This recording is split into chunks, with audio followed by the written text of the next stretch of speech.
our brothers, the Taliban,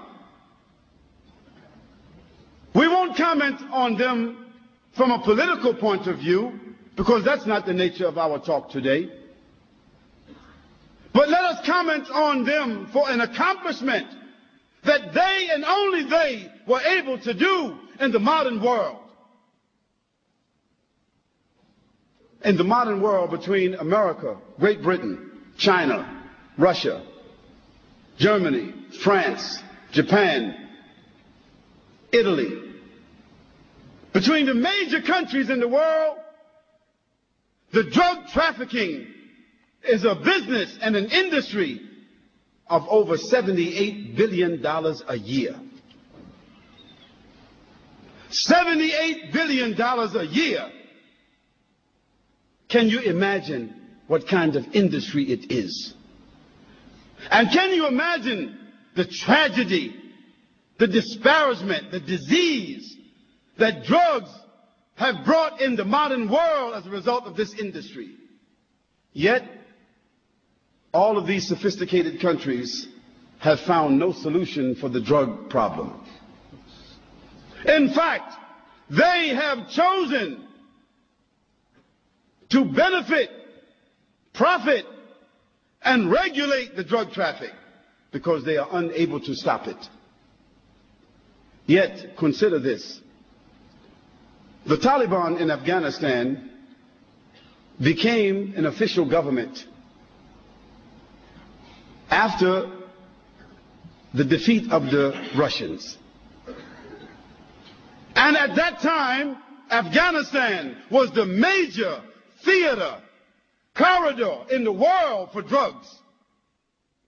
61% of all of the heroin of the world was produced between Afghanistan and China. And the Russian gangsters, criminals, were the ones that controlled this industry. Part of the war of Afghanistan had to do with drugs. Not oil, not gas, but drugs. When the government of Russia was defeated and pushed out of Afghanistan, Afghanistan became immersed in civil war. We know that, isn't it? Civil war. That civil war had two sides. The atheists, the socialists, the communists among the Afghanis, and the Muslims who wanted to follow the Quran and the Sunnah.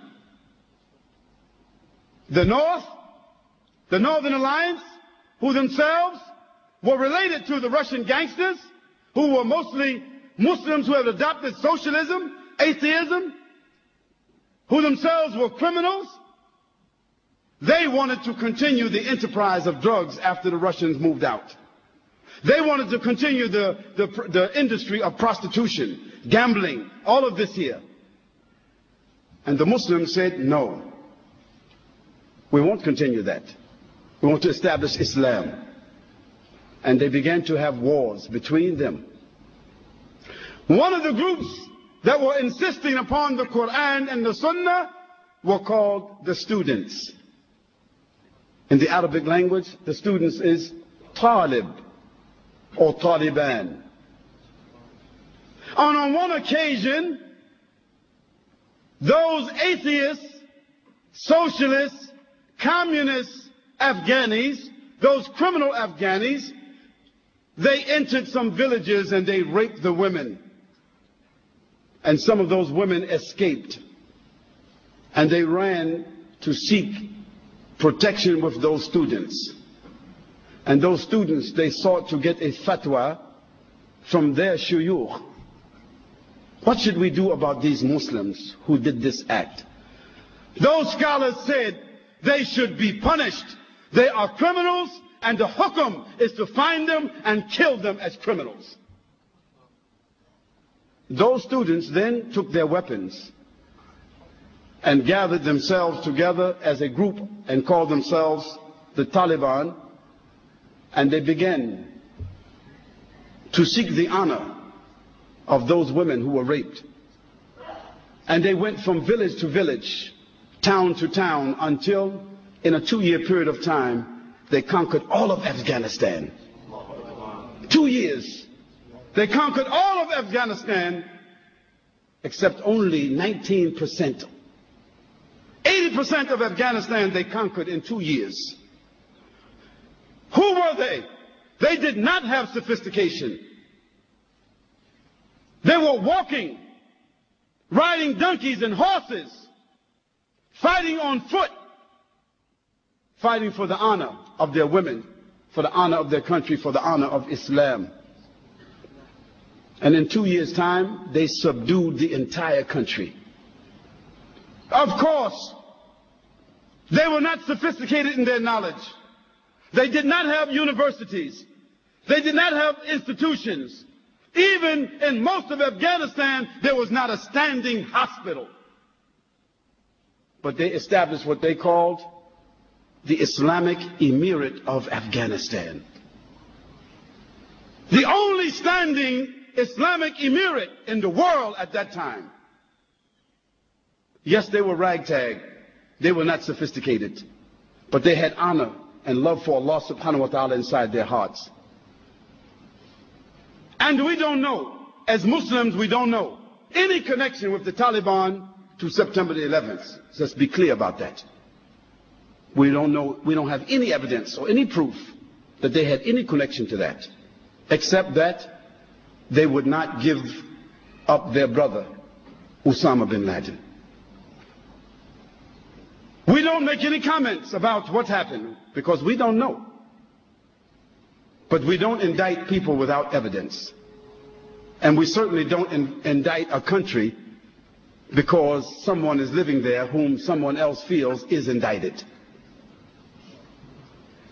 But let me get back to the issue. Afghanistan came under the rule of the Taliban, and they were faced with a challenge.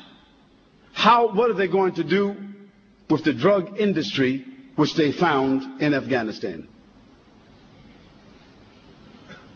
The Taliban made a decision. From a point of honor, from a point of morality, a point of dignity and decency, from a point of Sharia, they could not support and allow drug trafficking to exist in Afghanistan. So what did they do? They began to punish those who held drugs, those who sold drugs, and they began to imprison those that used drugs. Then they gave an option to the farmers who were the growers of poppies in Afghanistan, the major crops for drugs, isn't it?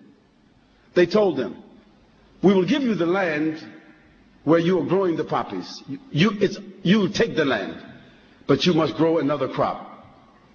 You must grow a different crop. But if you don't grow another crop, then we will bury you on that land. That's the only option they gave them. In a year and a half after the fatwa came about this issue, a year and a half, the drug trafficking and the growing of drugs and the manufacturing of drugs in Afghanistan was 3%.